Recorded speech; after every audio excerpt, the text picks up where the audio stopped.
Joining us right now is Governor Tim Walz. Thank you so much. I know this was not an easy thing for you to talk about. Yeah, I think for a lot of Minnesotans, it's a tough week. Grief is a strange thing. It comes in waves, and this one especially. And I think as we come up on not just an anniversary, but just a year of realization, what happened in Minnesota and what we lost, what many people lost personally, those family. I think, have gotten to know the Hortman family and the kids, and just to know what they lost with Melissa and Mark. So it's been a challenge. I do have to ask you about your reaction to the guilty plea by the man who did this, and also revealing some really horrifying details about Melissa Hortman's last moment. Yeah, and I can't read those details. I'm sure a lot. It was tough. Look, this is good that it's closure. That this man he will die in prison, and we will never have to hear about him again. Is that right? His name should not be mentioned. And so I'm grateful for that, grateful for the federal partners who did that. I know there will still be some state work to be done, but at this point in time, it's the pain and the trauma that it brings to the family and to everyone, but we have closure. He did this, he admitted he did it, and he will spend his life in prison. A lot of people heard this news from you. I don't know if you realize that, but I heard it from you. A lot of people heard it from you. When did you hear it, and what was that like for you? Yeah, I got a call, and in this job, it's never good to get a call at about 4 a.m., a little after 4 a.m., and it was Chris Smitter, my chief of staff, and I had never seen Chris emotional. He's the most even keel and just no-nonsense business, and he said, "I have awful news, Governor. Melissa and Mark have been killed." And I said, "What?" And he said, "They've been shot, and we think others may be too." And at that time, we didn't know how extensive it was. And I was standing in my bedroom, and I just remember then my wife turned and said, "What happened?" I said, "Melissa and Mark Hortman have been murdered at their house." And then kind of a blur after that, we made the calls, things had already happened, and you've seen since that time, coordinating with local police to make sure that others were safe. And we then went to the Emergency Operations Center, where we started alerting people and letting them know what happened. There has been recently some second guessing about law enforcement and what they did, looking back at it. Yeah. From your perspective?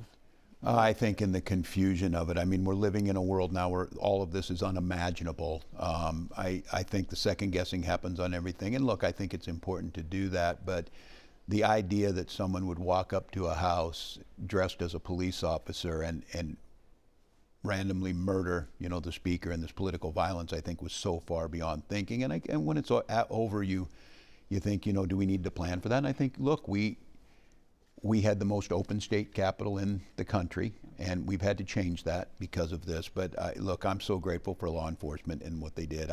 We're not always going to be perfect, but I think what it is that the lack of imagination of how horrible things could be. If there's a condemnation of anything, it's that I don't think you could have imagined that this would happen. And we have a political assassination, and thank God that John and Yvette and Hope Hoffman were able to.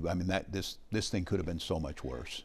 You have said that when you or somebody else went on a partisan rant, it was often Melissa Hortman who reeled you back in, saying, "What is your goal, Governor? What are you trying to do?" It was. I often tell the story about with Paul Gazelka, leader of the Senate, myself. I've done a lot of this under split governance, and she gave us all a book that was how to get to yes. And I tell people this, it's hard to imagine because they kind of dehumanize people who are in politics. Melissa Hortman knew the insides and outs of the details of state budget. And I know people who aren't in this think, well, how hard could it be? It's very difficult to all of the things there. She knew that. She knew how to run the House and the procedures of it.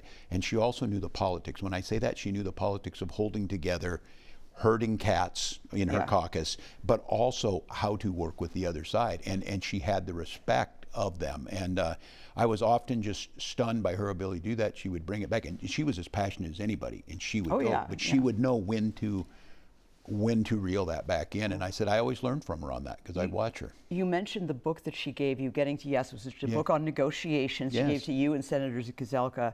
You read the inscription of that for the first time in January when you spoke to the legislature, and it said, this is her inscription to you, personal inscription. We will take the fight to our opponents in the election, but in the meantime, we need to find win-wins together and the humanity in each other.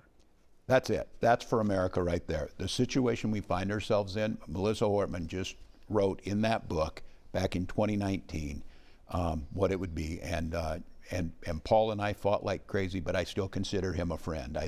We disagree. I'm sure he would disagree with many of my positions, but he approached it with that, the three of us together. And I think right now that's something I would take. And look, I got to the point maybe with the partisanship in this is it's hard for me to do that at some points. I'm too emotionally engaged, and I think we need to step away from that. And it's going to be a challenge. And again, it means everybody meeting halfway. And I've often said this, look, I'm not going to compromise on people's human rights and all that, but I'll certainly compromise on the budget. And I tell people this, that her spirit was certainly there with us this year, and Zach Stevenson and folks over there pulled that caucus back together in a way that helped us get stuff done. You've wondered out loud if this is a loss, if Minnesota lost its innocence in this.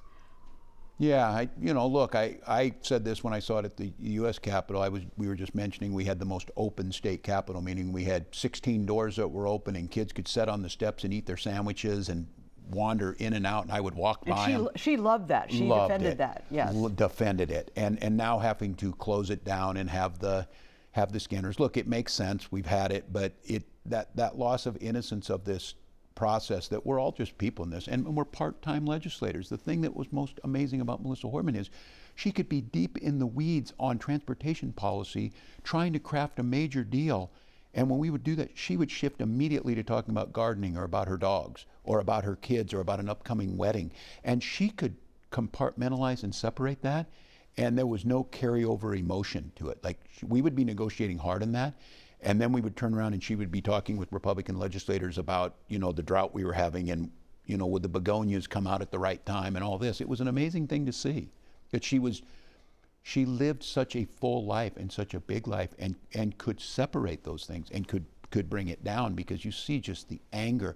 And it's that type of anger and that frustration, that partisanship, that leads to this violence. And of all people, she understood that. And then for her to be a victim of it, it seems so cruel and senseless. And it certainly changed it. It certainly changed me. I admitted it and said at the time that it came close to breaking me, and certainly changed how I see things.